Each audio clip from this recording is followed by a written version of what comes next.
Oxunan sətirlər 1. Mərhəmətli və rəhimli Allahın adı ilə. Şəri və psixoloji baxımdan libasın əhəmiyyəti. İnsan zahir və batindən ibarət olan bir varlıqdır.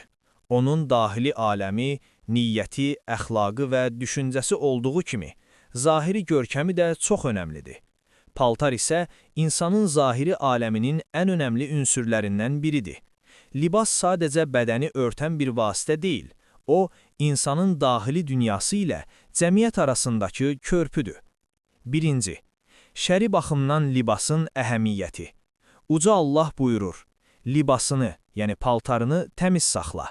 Müddəssir surəsi 4. Burada iki məna var. 1. Zahiri təmizlik. Paltarın pak olması, nəzasətdən uzaq tutulması. 2. Batini, yəni mənəvi təmizlik. Günahlardan təmizlənmək, şirkdən uzaq durmaq. İnsan zahiri ilə qarşılanar, batini ilə yola salınar. Lakin bu iki anlayış, zahir və batin bir-birindən ayrı deyil. İslam dini insanın həm daxili dünyasına, həm də zahiri görünüşünə böyük əhəmiyyət verir. Çünki zahir çox zaman batinin aynasıdır.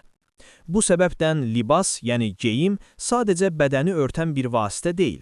O, insanın daxili dünyası ilə cəmiyyət arasındakı körpüdür.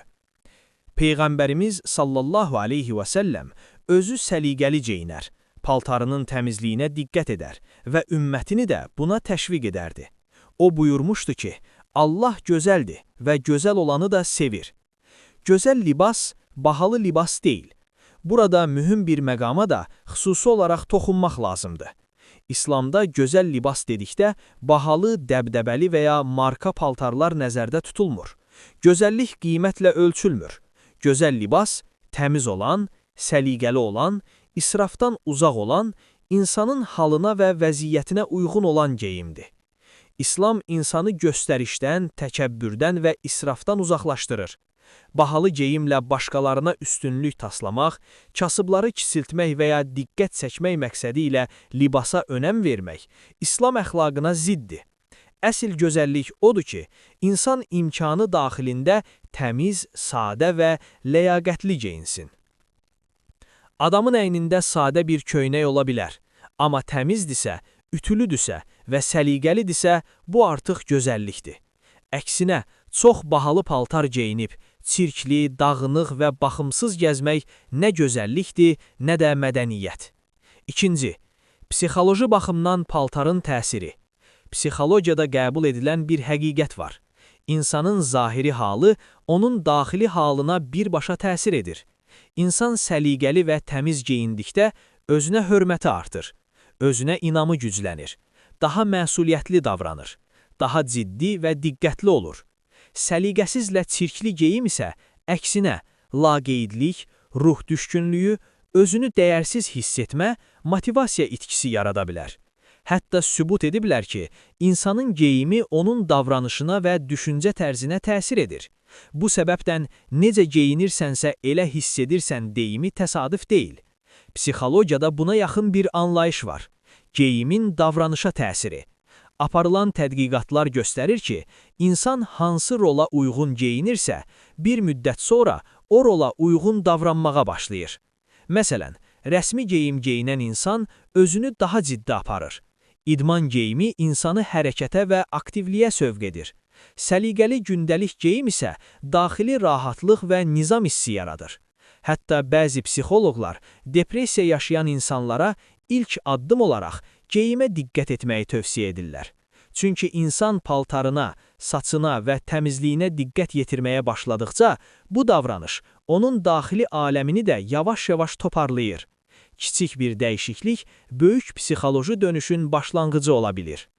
Evdə olsan belə, geyiminə fikir ver. Bizdə belə bir düşüncə var. Ən köhnə, rəngi qaçmış, hətta cırılmış paltarları atmırıq. Deyirik ki, bunu evdə geyinərəm. Sanki ev paltarı mütləq baxımsız olmalıdır. Halbuki bu yanaşma insanın özü ilə münasibətini göstərir. Çöl üçün layiq bildiklərimi evdə, yəni ən çox vaxt keçirdiyimiz məkanda özümüzə layiq bilmirik. Xüsusilə evdə uzun müddət qalmaq məcburiyyətində qalan bir insan üçün bu çox tanış senaridir. O günlərlə pijama və ya baxımsız geyimdə gəzir. İlk günlər bu hal problem kimi görünə bilməz, amma zaman keçdikcə fərqinə varmadan bəzi dəyişikliklər başlayır. Halsızlıq artır, günlər bir-birinə qarışır, motivasiya azalır, insan özü də hiss etmədən ruh düşkünlüyünə sürüklənir. Bunlar təsadüf deyil, çünki insanın zahiri halı ilə daxili aləmi bir-birindən ayrı deyil. Eyni insanı təsəvvür edər. Səhər oyanır, evdədir, çölə çıxmayacaq, amma yenə də üstünü dəyişir, səliqəli geyinir, saçına və görünüşünə diqqət edir. Nəticə necə olur? Günü daha planlı keçir, özünü daha canlı hiss edir, iş görmək istəyi artır, vaxt daha mənalı axır. Bu sadəcə psixoloji təsəlli deyil, real təsirdir. Beyin geyimi hazırlıq vəziyyəti kimi oxuyur. Psixoloqlar bu halı tez-tez vurğuluyurlar. Beyin geyimi bir siqnal kimi qəbul edir. Səliqəli geyinmək beyinə deyir ki, hazıram, günü ciddiyə alıram. İnsan özünü ciddiyə aldıqca, beyin də onu ciddiyə alır. Əksinə, günlərlə baxımsız halda qalmaq beyinə belə mesaj verir. Günün fərqi yoxdur. Və bir müddət sonra insan özü də hiss etmədən iradəsi zəifləyir, həyat ritmi dağılır. Evdə olmaq, laqeyd olmaq demək deyil. Bəzən insanlar düşünür ki, səliqə yalnız çöl üçündür. Halbuki ev, insanın ən çox özü olduğu məkandır. Elə buna görə də ən çox diqqətə layiq yer də məhz evdir. Evdə səliqəli geyinmək özünə hörmətdir, ruhunu qorumaqdır, daxili nizamı saxlamaqdır. Bu, psixoloji sağlamlığın kiçik, amma güclü dayağıdır. Ömər Abdülhəlim